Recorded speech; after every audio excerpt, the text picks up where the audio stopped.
देशाचे लोकप्रिय पंतप्रधान श्री नरेंद्र मोदीजी यांचे मी मनापासून अभिनंदन करतो की आज त्यांनी देशाचे सर्वाधिक काळ कार्य करणारे निर्वाचित पंतप्रधान म्हणून 4399 दिवस पूर्ण करत एक नवीन कीर्तिमान स्थापित केला आहे। हे 4399 दिवस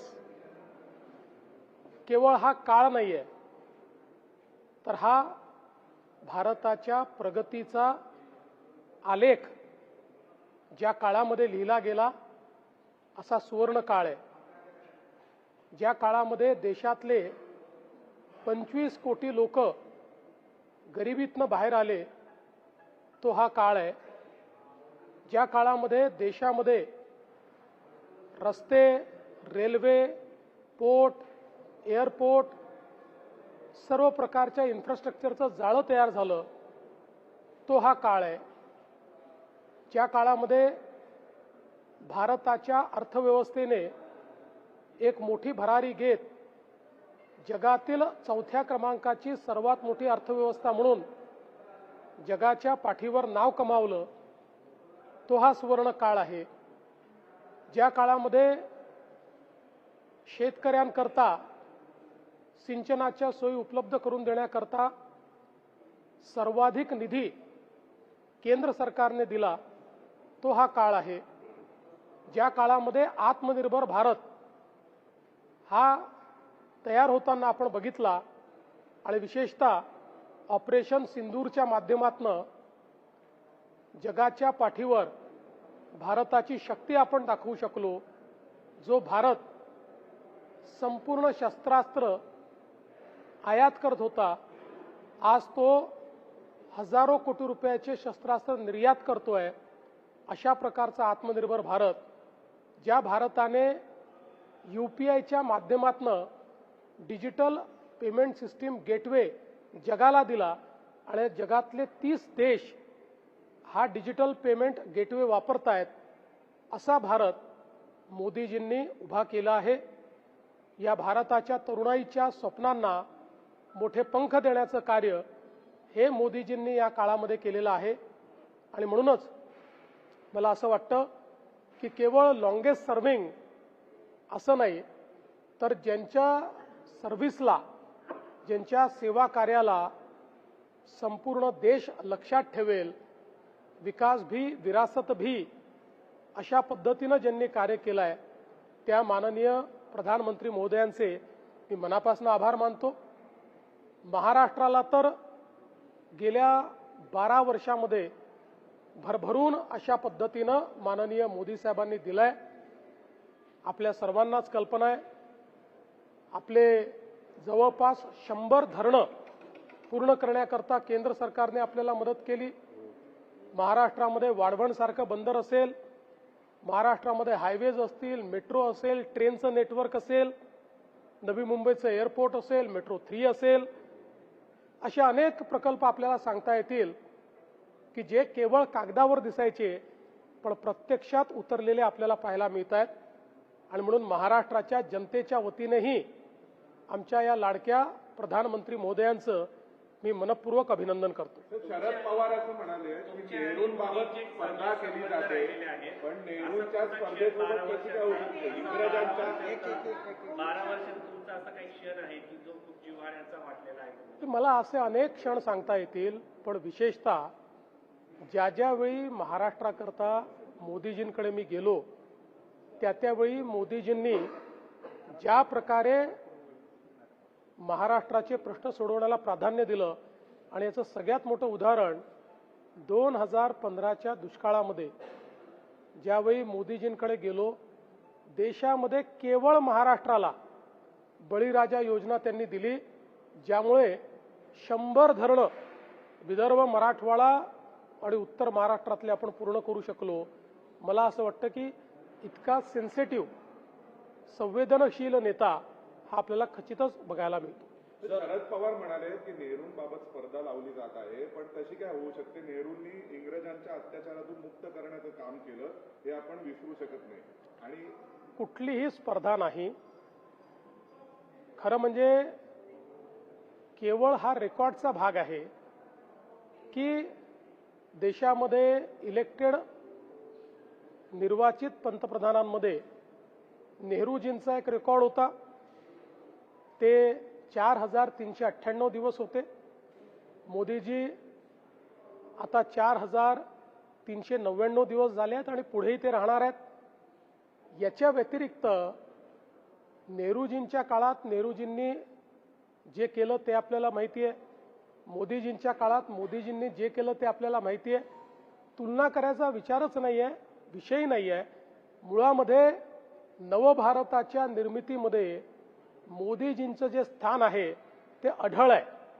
त्यामुळे मी कोणाशी तुलना करू इच्छित नाही, तुलना करण्याचं कारणही नाही.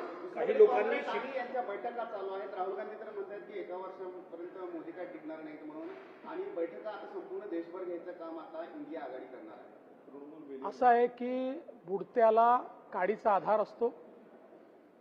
त्यामुळे स्वतःच्या मनाची समजूत घालणं आणि कार्यकर्त्यांना एक स्वप्न दाखवणं की चमत्कार होणार, चमत्कार होणार, 1 वर्षात मोदी जाणार, असं गेले 10 वर्ष चमत्कार ते करतायत, पण तो चमत्कार काही घडत नाही. मोदीजीच नवनवीन चमत्कार घडवतात आणि बंगालसारखा विजय हा खऱ्या अर्थानं केवळ देशाला नाही तर संपूर्ण विश्वाला थक्क करून सोडतो. म्हणून मला असं वाटतं की फार गंभीरतेनं हे घेण्याचं कारण नाही. ते बुडत्याला काडीचा आधार आहे, तसा तो काडीचा आधार घेण्याचा प्रयत्न राहुल गांधी करतात. शरद पवारांनी वक्तव्य केलंय आता की त्यांनी म्हटलं या देशाच्या स्वातंत्र्यासाठी ज्या लोकांनी योगदान दिलं त्यांच्यावरच्या मालिका बंद केल्या जात आहेत. काही लोकांनी शिखांवरती काँग्रेसने आणि देशाने अन्याय केला असं वक्तव्य करून संबंध देशाची बेआबरू करण्याचं काम केलं जात आहे. महाराष्ट्रातून पंजाबमध्ये जाऊन हे बोललं जात आहे. आणि ब्लू स्टारला फ्लॅग डे म्हणाले. पहिली गोष्ट अशी आहे, शरद पवार काय म्हणाले मी ऐकलं नाही, त्यांचं भाषणही मी ऐकलं नाही. त्यामुळे तुम्ही अर्धवट गोष्टी मला सांगून माझी प्रतिक्रिया घेण्याचा प्रयत्न कराल तर ती योग्य होणार नाही.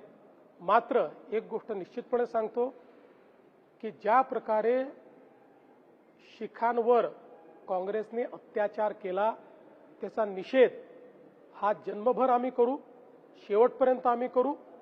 ज्या प्रकारे कत्लेआम शिखांचा या दिल्लीमध्ये, पंजाबमध्ये आणि संपूर्ण भारतामध्ये काँग्रेस पक्षाच्या नेतृत्वात झालेला आहे, हे सत्य आहे. हे सत्य कोणालाही विसरता येणार नाही. मात्र गिरीश महाजन यांनी जे वक्तव्य केलेलं आहे त्याच्याशी तुम्ही सहमत आहात? गिरीश महाजनांचं एकूण जर तुम्ही वक्तव्य बघितलं तर हा प्रश्न उठणार नाही. गिरीश महाजनांनी स्पष्ट केलंय या ठिकाणी जे 90 गुरु आहेत त्यांचा 300वा शहीदी दिवस हा संपूर्ण देशामध्ये साजरा केला जात होता.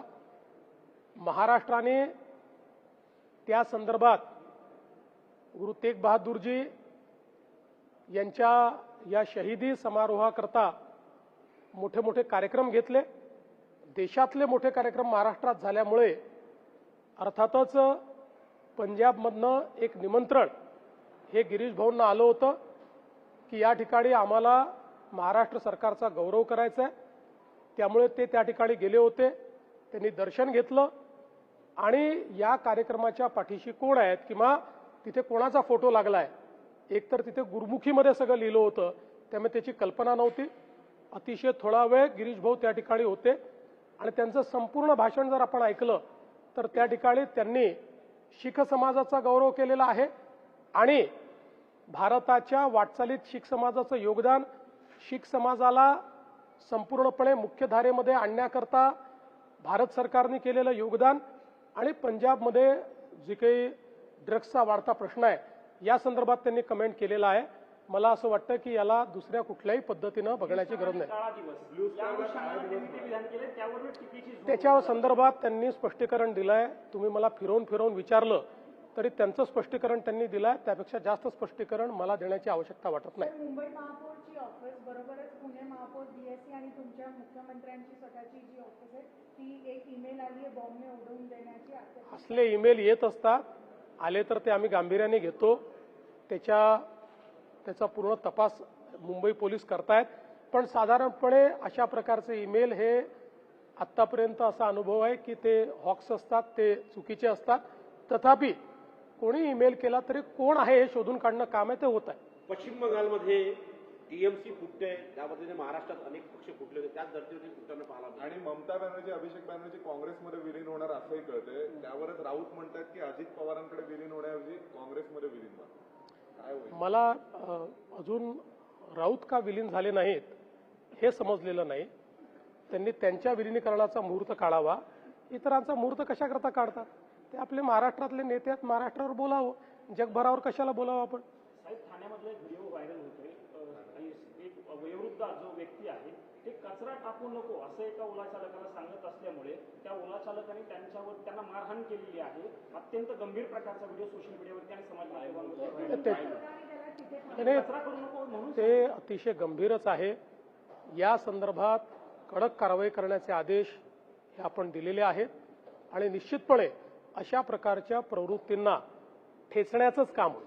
भाऊ, मागच्या कर्जमाफीतून जे लोक शेतकरी वंचित आहे त्याच्या संदर्भात काल कॅबिनेटमध्ये चर्चा झाली. मात्र जी आर कधीपर्यंत येईल किंवा काय याच्यामध्ये काही याला अजून एक जोडून, ज्यांनी जुनं कर्ज घेतलं त्यांचं कर्ज माफ होणार नाही असं पहिल्यांदा सांगतो की या संदर्भात सगळे डिटेल्स देण्याकरता आम्हाला इलेक्शन कमिशननी बंदी घातलेली आहे. तथापि प्रेस नोट काढायला बंदी नव्हती म्हणून प्रेस नोटच्या माध्यमातून सगळे डिटेल आम्ही दिलेले आहेत. ते जर नीट वाचलं तर सगळे कन्फ्युजन दूर होतील. 56 लाख शेतकऱ्यांना 36,000 कोटी रुपयाची कर्जमाफी आपण करतो. यामध्ये ज्या लोकांनी यापूर्वी कर्ज घेतलेलं आहे, जे थकीत आहेत, असे सगळे लोक आपण कव्हर केलेले आहेत.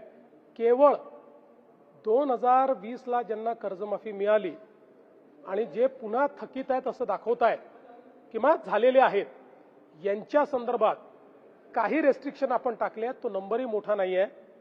मला असं वाटतं की 9-10 लाख अशा प्रकारचे शेतकरी आहेत, त्यांनाही कर्जमाफी मिळणारच आहे. पण वारंवार म्हणजे 17ला मिळाली, 20ला मिळाली आणि पुन्हा 26ला, तर यातनं बँकिंग हे पूर्णपणे कोलॅप्स होईल. आणि म्हणून बँकिंगही कोलॅप्स होऊ नये आणि शेतकऱ्यालाही मदत मिळाली पाहिजे म्हणून त्यांच्यापुरतं काही अटी आपण टाकलेल्या आहेत. ज्या अटी जवळपास मला असं वाटतं 99% शेतकऱ्यांना त्याची अडचण पण येणार नाही. बाकी सगळ्या शेतकऱ्यांना आपण पूर्णपणे कर्जमाफी देतो. तो 15चा आहे का 16चा आहे का 14चा आहे हे देखील आपण बघितलेलं नाहीये. आणि 2 लाखापर्यंतची कर्जमाफी पूर्णपणे आपण देतो. कुठे कुठे अकोल्यामध्ये पण बघतोय आणि बरोबरच बोगस असे खाते काही बाहेर आले. खतांच्या संदर्भात आपण यावेळेस थोडे रेस्ट्रिक्शन्स ठेवलेले आहेत. कारण आपल्याला कल्पना आहे की जागतिक परिस्थितीमुळे आपण खतं सगळी ही आयात करतो. त्यामुळे आपल्याला भरमसाठ अशा पद्धतीनं ती आणता येणार नाही. आत्ता जी लागतील तेवढी खतं आपल्याकडे आहेत, पण कोणी जर त्याचे साठे केले तर मात्र मोठी टंचाई तयार होईल. आणि म्हणून काही पॅरामीटर्स तयार करण्यात आलेले आहेत, काही अटी शर्ती ठेवण्यात आलेल्या आहेत, जेणेकरून आवश्यक तेवढं खत हे आमच्या शेतकऱ्यांना मिळालं पाहिजे. विशेषतः मिश्र खताच्या संदर्भात आता आपल्याकडे भरपूर उपलब्धता आहे. म्हणजे आवश्यक तेवढी, भरपूर नाही म्हणता येणार, आवश्यक तेवढी उपलब्धता आहे. अगदी कोणाला हेच खत पाहिजे किंवा तेच खत पाहिजे अशा पद्धतीनं कदाचित थोडी टंचाई जाणवेल, पण ओव्हरऑल खतांचे साठे आता आपण केले. मराठी उमेदवाराची नोकरीचा वाद समोर येतोय. नोकरी.com आणि लिंक्डइनवर ठराविक लोकांनाच नोकरी दिली जाते म्हणून आता हा वाद चर्चेला जातोय. मला याची कल्पना नाही, पण असं काही असेल तर त्याच्यावर कारवाई करू. केंद्रीय मंत्रिमंडळाचे सर, विधान परिषदेच्या निवडणुकीमध्ये काही उमेदवार बिनविरोध निवडून आलेले आहेत, पण आर्थिक व्यवहार झाल्याचे आरोप केले जातात. अमरावतीच्या माजी आमदार ज्या यशोमती ठाकूर त्यांनी अमरावती संदर्भात 10 ते 15 कोटीचा व्यवहार झाल्याचा आरोप केला. ज्याला आरोप करायचे आहेत त्यांनी पुरावे द्यावे. ज्यांना पक्ष सांभाळता येत नाही, आपल्या पक्षातल्या उमेदवारांनाही सांभाळता येत नाही, ते अशा पद्धतीनं जर या ठिकाणी आरोप करणार असतील तर ते योग्य नाही. अमरावतीत काय झालं मला माहित नाही, पण माझ्या माहितीप्रमाणे अमरावतीमध्ये निवडणुका होत आहेत. तिथे काँग्रेसचे उमेदवार आहेत, अपक्षीय उमेदवार आहेत. त्यामुळे अचानक ही काय उपरती त्यांना झाली आहे मला याची काही कल्पना नाही. पण मला असं वाटतं की हवेत बाण सोडू नका, पुरावे असतील तर पुरावे द्या, पुरावे द्याल कारवाई होईल. मंत्रिमंडळाचे सदस्य आहेत छगन भुजबळ. सर, मंत्रिमंडळ सदस्य आहेत छगन भुजबळ.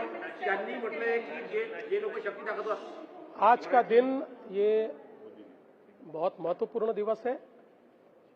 हम महाराष्ट्र की ओर से प्रधानमंत्री मोदी जी को बहुत बहुत शुभकामनाएं देना चाहते हैं, बधाई देना चाहते हैं.